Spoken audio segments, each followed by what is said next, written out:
મિત્રો, આ વૃક્ષો એ જ આપણી આવતી પેઢીનું ભવિષ્ય છે. ઉજ્જવળ ભવિષ્ય જો આવતી પેઢીને આપવું હોય, સારો વારસો આપવો હોય, તો એનું એકમાત્ર માધ્યમ આ વૃક્ષો છે. આવતી પેઢીને નિરોગી રાખવી હશે, આવતી પેઢીને હસતી ખેલતી જોવી હશે, આવતી પેઢીને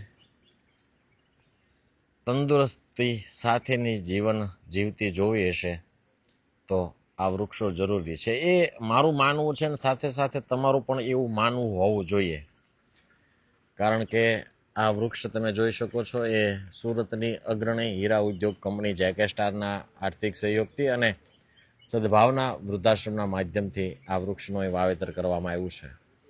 આ વૃક્ષને વાવવામાં આવ્યું વાવવા પૂરતું સીમિત નહીં, પણ વાવીને ઉછરે મોટું થાય ત્યાં સુધીની સંપૂર્ણ જવાબદારી સાથે આ વૃક્ષનું અહીં પ્રત્યારોપણ કરવામાં આવ્યું.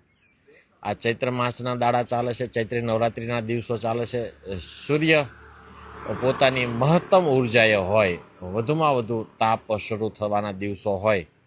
આપ અહીં જોઈ શકો છો વૃક્ષના પર્ણની પાછળથી સૂરજનારાયણ અહીં દૃશ્યમાન થઈ રહ્યા છે, ડોકિયું કરી રહ્યા છે. પણ એના તાપને સહન કરી અને આ વૃક્ષ નીચે ઊભા રહેવા દરેક વ્યક્તિને શીતળતા પ્રદાન કરે છે. એ આ વૃક્ષો શીતળતા પ્રદાન કરે છે. ત્યારે આ વૃક્ષો એ પરોપકારી સંત છે. આપણે પણ જાણીએ છીએ, ખૂબ લોકો વૃક્ષોના મહત્વ વિશે જાણે છે.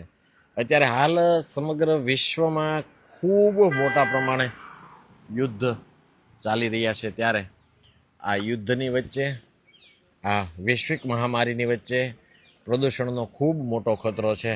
હજુ પરમાણુ યુદ્ધ સુધી વાત પહોંચે તો માનવ જીવનને, સજીવ જીવનને આ પૃથ્વી પર રહેવું એ ગંભીરતા સાબિત થઈ શકે. પણ વાયુ પ્રદૂષણ માટે જરૂરી છે આ વૃક્ષો. ખૂબ મોટા પ્રમાણમાં અત્યારે કાર્બન ડાયોક્સાઇડનું ઉત્સર્જન થતું હોય, ઝેરી વાયુનું ઉત્સર્જન થતું હોય ઉદ્યોગો થકી, વાહનો થકી, ત્યારે એમના શોષણ માટે આ વૃક્ષો ખૂબ જરૂરી છે. સમગ્ર વિશ્વ જ્યારે ગ્લોબલ વોર્મિંગની સમસ્યાઓથી પીડાઈ રહી છે, ત્યારે ગ્લોબલ વોર્મિંગને પહોંચી વળવા માટેનું એક માધ્યમ હોય તો આ વૃક્ષો છે.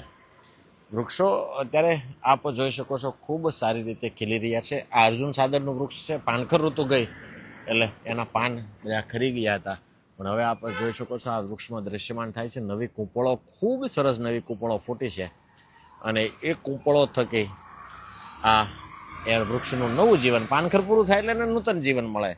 એ નૂતન જીવન થકી ખીલી ઉઠશે. આ કરંજનું વૃક્ષ છે. કરંજના આયુર્વેદિક ઉપયોગો પણ ખૂબ છે. આપ જાણતા હો તો અમને કોમેન્ટ કરીને જણાવજો કરંજ કઈ રીતે ઉપયોગી છે.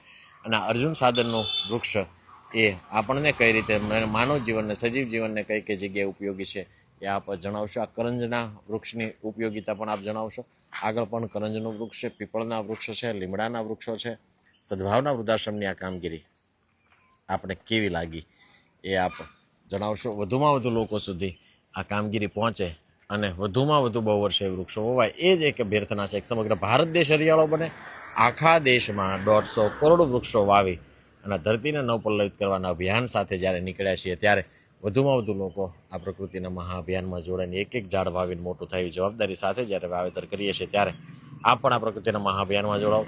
આ ઇન્સ્ટાગ્રામ પેજને આપ લાઈક કરી, શેર કરો, ફોલો કરવાનું ચૂકતા નહીં. હજુ ફોલો ન કર્યું હોય તો ફોલો કરી દેજો. વધુમાં વધુ લોકો આ પ્રકૃતિના મહાઅભિયાનમાં જોડાય એ જ અભ્યર્થના સાથે સદભાવના વૃદ્ધાશ્રમ રાજકોટ આખો દેશ હરિયાળો બને એ જ અભ્યર્થના. ખૂબ ખૂબ આભાર, ધન્યવાદ. લાઈક, શેર, કોમેન્ટ, ફોલો કરી દેજો. ધન્યવાદ.